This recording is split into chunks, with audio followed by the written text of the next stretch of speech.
A landlord has been accused of discrimination in a support dog lawsuit. So I have an interesting article for you today, and it comes to you from the Eagle Times. And it says, landlord accused of discrimination in support dog lawsuit. Basically, this is an issue that's been coming up a lot lately for small landlords especially, where we're getting people, and a lot of them are fraudulently saying that they have a support dog, and that, that way they can get around having to pay pet fees or a pet deposit, or even be able to bring a dog into an apartment or house where the landlord doesn't want any pets.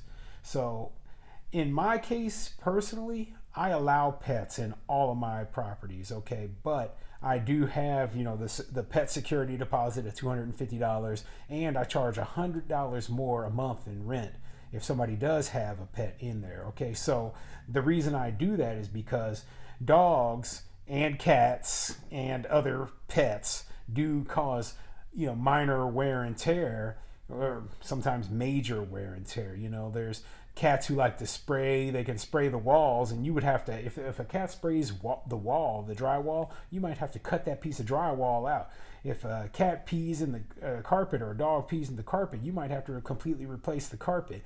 Their claws, a lot of dogs' claws can tear up the floors. I mean, I can go on and on about the different damage that I've seen that pets have created. And while my properties are more, pet proofed than a lot of other people's properties are, I can understand completely why any landlord wouldn't want a dog or a cat or other pets inside their property. So let's get into this article. It's a pretty short one, and I'll give you my opinion after it.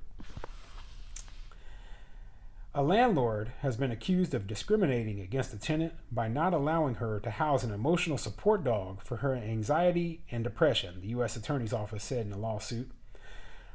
The complaint, filed Friday in New Hampshire, accuses Massachusetts-based John J. Flatley and a property manager of violating the Fair Housing Act.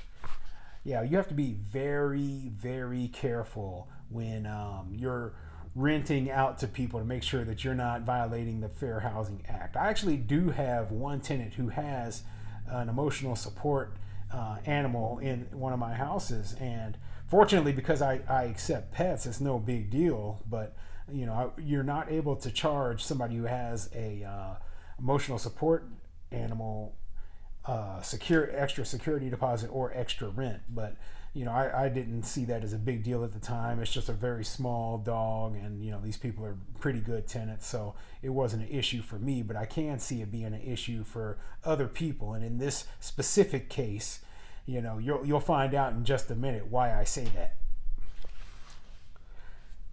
The tenant leased an apartment in Nashua owned by Flatley.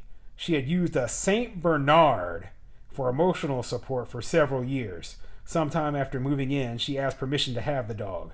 The complaint says Flatley and the property manager indicated they would permit her to have an emotional support animal, but not a dog. Okay, so this is kind of a classic situation of bait and switch. Okay, so when she moved in, she did not tell the landlord immediately that she had the dog. Okay, so she supposedly had this dog for years, and then all of a sudden, after she's moved in, she tries to bring this dog in. And it's not just any dog, it's one of the largest breeds of dog in the world. Okay, a freaking Saint Bernard. Can you believe that? I mean, that would be a huge issue for me, and we're talking about an apartment here. I'm imagining in my head a studio or a one bedroom with a Saint Bernard in it. Okay, that dog will tear that place apart. Okay, this tenant knew what she was doing. She had the Saint Bernard before she went to the apartment and didn't tell the landlord about it, and all of a sudden she's trying to move this dog in. Okay, this is a ridiculous story. I don't know how this lawsuit's going to turn out, but this is the kind of thing that nightmares dread, okay? Or landlords dread. It's a nightmare that landlords dread. The tenant filed an administrative complaint with the U.S. Department of Housing and Urban Development, which determined there was a reasonable cause to believe the federal act had been violated. A complaint filed by the U.S. Attorney's Office in New Hampshire seeks declaratory, injunctive, and monetary relief for the tenant. A message seeking comment from Flatley was left Monday afternoon. Yeah, did you notice that part where she's looking for monetary compensation, monetary relief? Okay, this sounds like a scam artist, okay, who wants to move a St. Bernard into an apartment and, knowing that the landlord wouldn't be cool with it, would immediately sue and, try to get paid off. Just another case of a bad tenant trying to bend the rules and make a little bit of money at the same time at the expense of a landlord. Hey everybody, it's Tony here.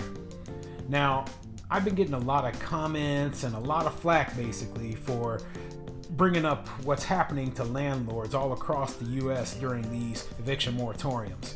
And all I can say is this is a channel for landlords by a landlord. Okay, I'm the one who's bringing to the spotlight exactly what's happening all throughout the country and what can happen when people don't pay their rents and when they can't be evicted. That's all I'm doing.